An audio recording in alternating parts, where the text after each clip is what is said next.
সাত শ্রেণীর ব্যক্তিকে আল্লাহ তাআলা আরশের নিচে ছায়া দিবে কিয়ামতের দিন, যেদিন আকাশের সূর্যটা মাথার কাছে চলে আসবে, জমিনটা তামার জমিন হয়ে যাবে তৃষ্ণায়, মানুষের জিহ্বা বের হয়ে কুকুরের মতো নাভির সামনে ঝুলতে থাকবে।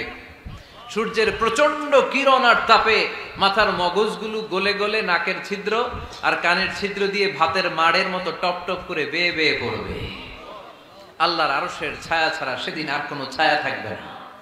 বিষ্ণু বললেন, সাত শ্রেণীর ব্যক্তিকে আল্লাহ তাআলা সেদিন আরশের নিচে ছায়া দিবে। তার মধ্যে থেকে এক শ্রেণীর ব্যক্তি রাজুলুন তাসাদ্দাকা বিসাদাকা ফাআখফাহা, এক শ্রেণীর ব্যক্তি হচ্ছে ওই ব্যক্তি যে গোপনে আল্লাহর জন্য দান করে।